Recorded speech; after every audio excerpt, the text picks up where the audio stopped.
할렐루야. 오늘은 12월 12일 목요일입니다. 오늘도 정시 예배 함께한 성도님들 한 분 한 분 사랑하고 축복합니다.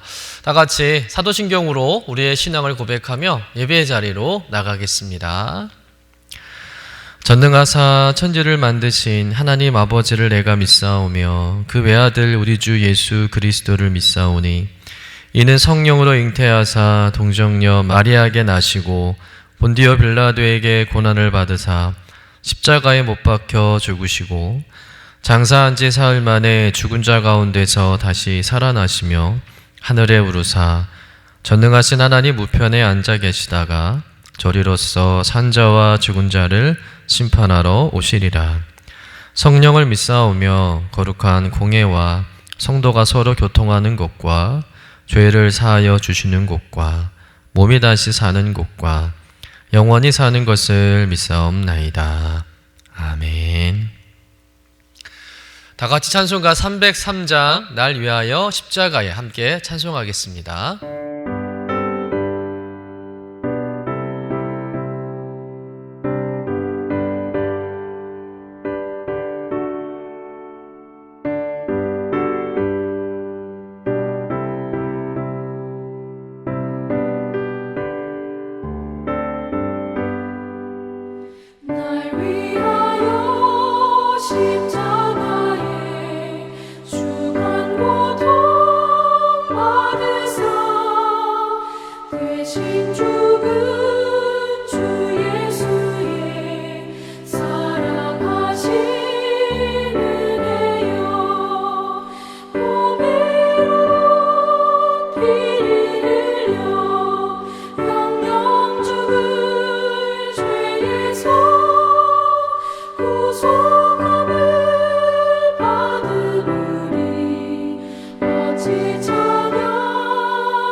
오늘 우리에게 주시는 하나님의 말씀은 요한계시록 14장 1절에서 5절까지의 말씀입니다.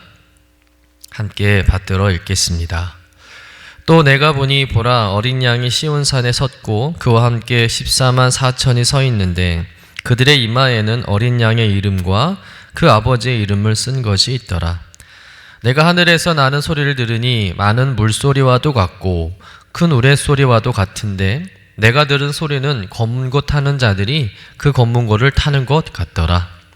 그들이 보좌 앞과 내 생물과 장로들 앞에서 새 노래를 부르니 땅에서 속량함을 받은 14만 4천 밖에는 능히 이 노래를 배울 자가 없더라.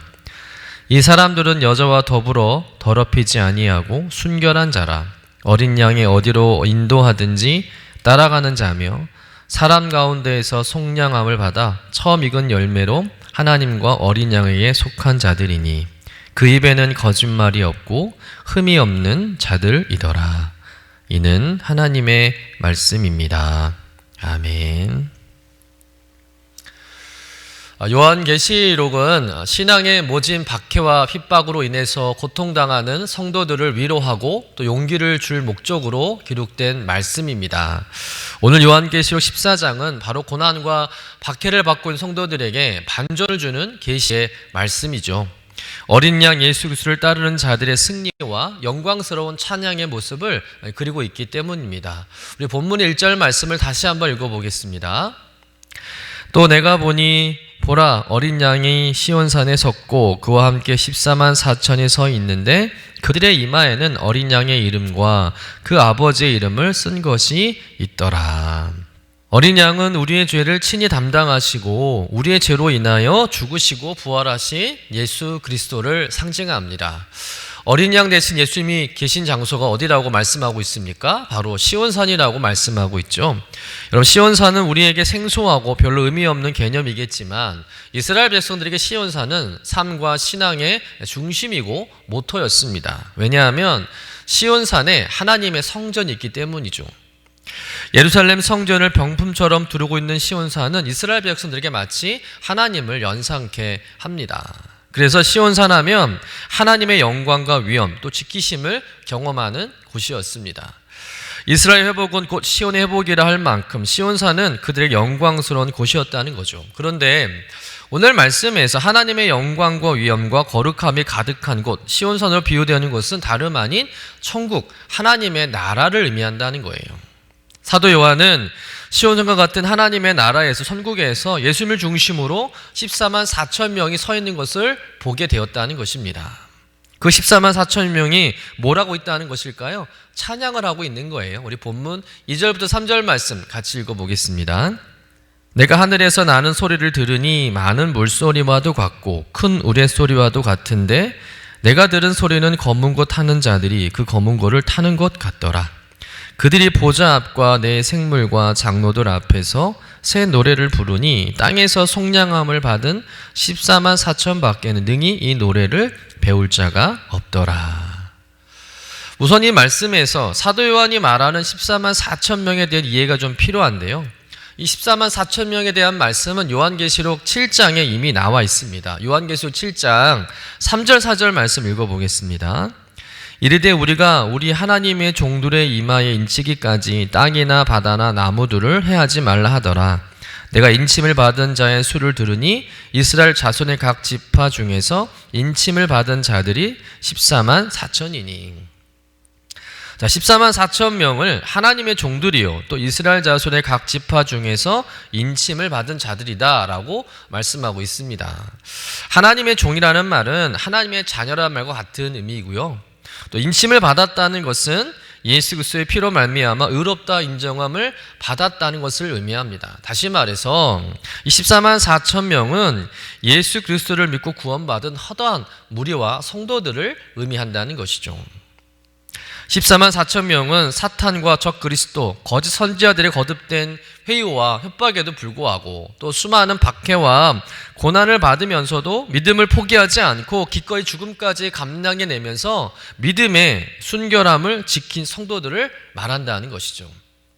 그리고 이 14만 4천이라는 숫자는 상징적인 숫자입니다. 이단 중에 신천지란 이단이 구원받은 숫자가 14만 4천 명이다 라고 하면서 그 숫자 거의 차간다고 하며 성도들을 미혹하고 있는데 성경을 문자적으로 해석한 잘못된 내용이죠. 설마 천국에 들어갈 사람이 14만 4천 명밖에 되지 않겠습니까? 여러분 14만 4천이라는 숫자는 12 곱하기 12 곱하기 1000이라는 계산에서 나온 숫자입니다. 여러분 12 곱하기 12는 무엇을 의미하는가? 구약의 12지파와 또 신약의 12사도로 대표되는 구약교회와 신약교회 전체에서 택함을 받은 자들을 상징한다는 거예요. 또 유대인들에게 1000이라는 숫자는 많은 무리에 대한 상징수라고 합니다. 곧 14만 4천은 전 인류 역사를 통해서 구속함을 받은 자의 완전한 총수를 정의한다고 볼 수 있는 것이죠. 그러니까 이미 14만 4천 안에 저와 여러분이 포함되어 있다는 것입니다.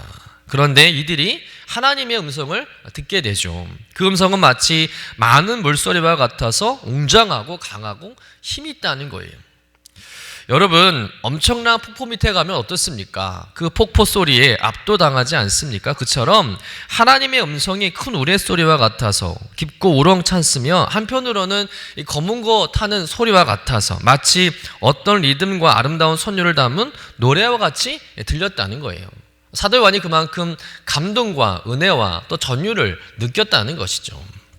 그리고 14만 4천 명이 새 노래를 부릅니다. 즉 하나님을 찬양한다는 거죠.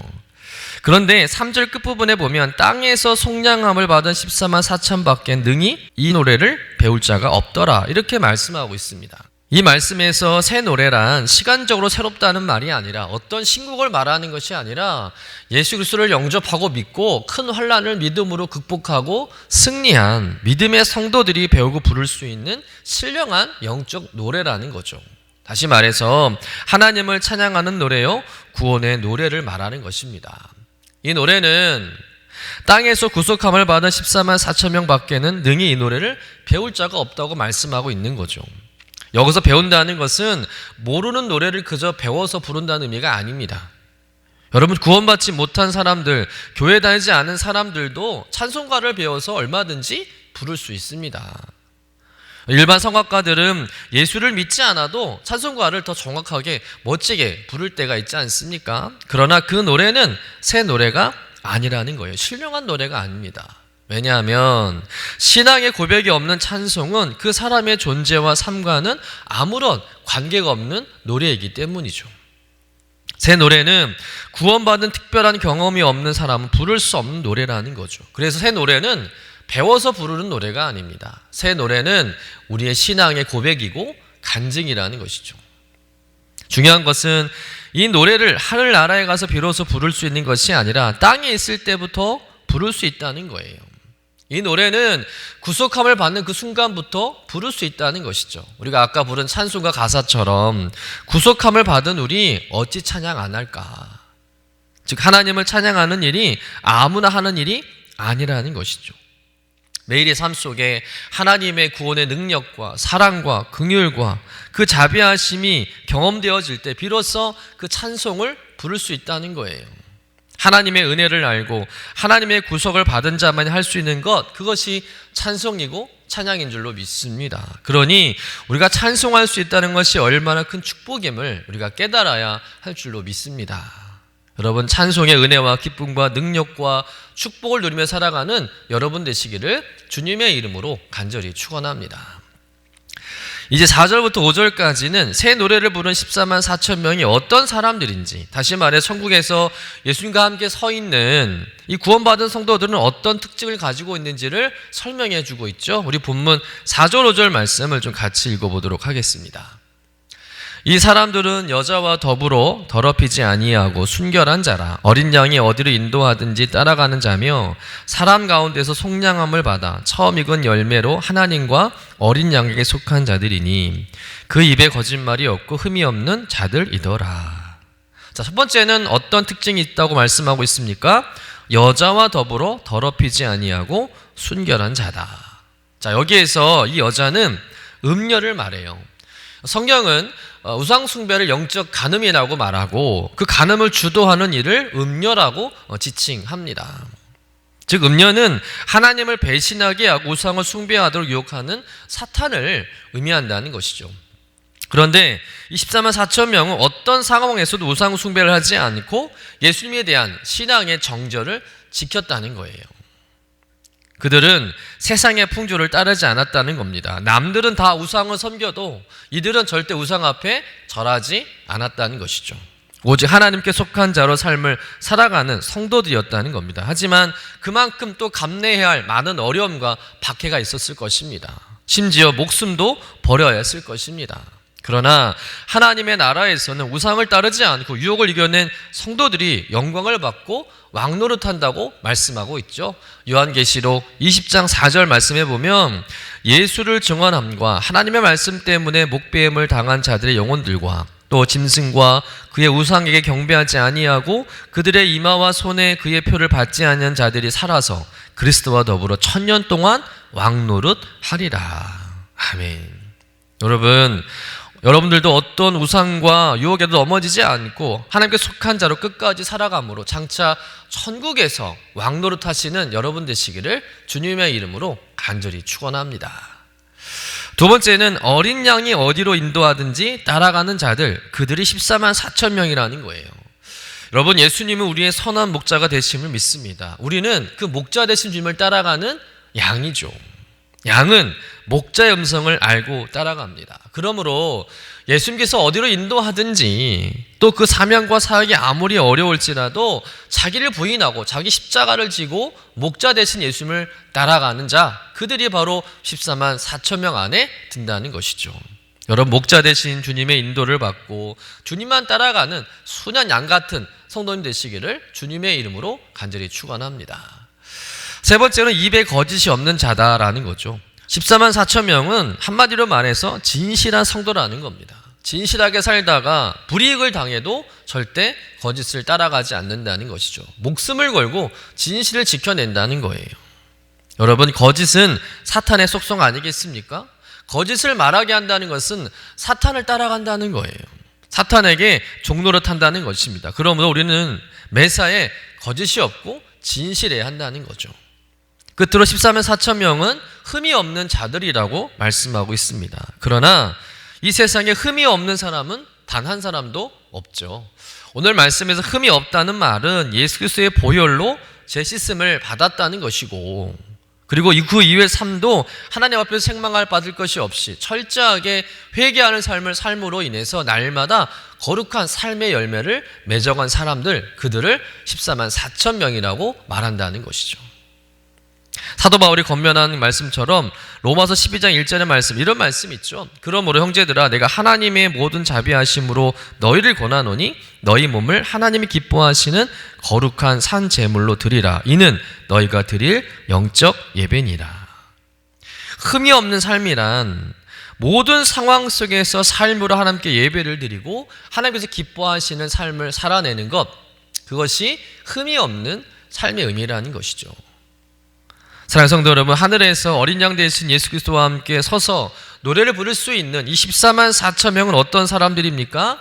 우상을 숭배하지 않고 믿음의 순결함을 지키고 목자 되신 예수님이 어디로 인도하든지 온전히 순종하고 또 하나님께 속한 자로 그 입에 거짓이 없고 진실한 자로 흠이 없이 살아가는 사람들, 그들이 바로 14만 4천 명이라는 겁니다. 저와 여러분들이 이런 자들임을 기억하시고 주님 오시는 그날까지, 천국 가는 그날까지 순전한 믿음으로 살아가야 할 줄로 믿습니다. 마지막 때가 가까울수록 약한 사탄과 마귀가 우는 사자와 같이 삼킬 자를 두루 찾는다고 말씀하고 있는데, 그러나 우리는 오직 하나님의 어린 양 되시는 예수 그리스도만을 믿고 따라가는 성도가 되어야 할 줄로 믿습니다. 비록 이 땅에서 많은 어려움을 당하기도 하겠지만 하나님의 나라에서 승리의 찬송을 부르는 그날을 소망하면서 오늘의 모든 삶의 자리에서 하나님이 기뻐하신 영적 예배를 드리는 여러분 되시기를 주님의 이름으로 간절히 축원합니다. 기도하겠습니다. 하나님 아버지, 오늘도 우리를 예배의 자리로 불러주시고 또 하나님의 말씀을 통해서 하늘나라의 소망과 찬송의 비밀을 깨닫게 해주시니 감사드립니다. 하나님, 어린 양 되신 예수 그리스도를 따라가는 14만 4천 명의 성도들처럼 우리도 믿음의 순교를 지키게 하시고 세상의 유혹과 우상 숭배를 멀리하며 오직 주님만 바라보는 삶이 되게 하여 주옵소서. 주님께 속한 자로서 주님이 어디로 인도하든지 기꺼이 순종하며 나아가는 순전한 믿음의 여정이 되기를 소망합니다. 거짓이 없고 늘 진실하며 주님의 보혈로 날마다 정결케 되어서 하나님이 기뻐하시는 삶을 살아가는 성도 되게 하여 주옵소서. 그래서 하나님 나라에서 새 노래를 부르며 영원히 주님을 찬양할 그날을 소망하게 하시고 이 땅에서 우리가 부르는 찬양이 이미 그 승리의 노래가 되게 하시고 우리의 모든 삶이 하나님께 드려지는 영적 예배가 되게 하여 주시옵소서. 감사드리며 거룩하신 예수님의 이름으로 기도드립니다. 아멘. 하늘에 계신 우리 아버지여, 이름이 거룩히 여김을 받으시오며 나라가 임하시오며 뜻이 하늘에서 이루어진 것 같이 땅에서도 이루어지이다. 오늘 우리에게 일용할 양식을 주시옵고 우리가 우리에게 죄 지은 자를 사하여 준 것 같이 우리 죄를 사하여 주시옵고 우리를 시험에 들게 하지 마시옵고 다만 악에서 구하시옵소서. 나라와 권세와 영광이 아버지께 영원히 있사옵나이다. 아멘.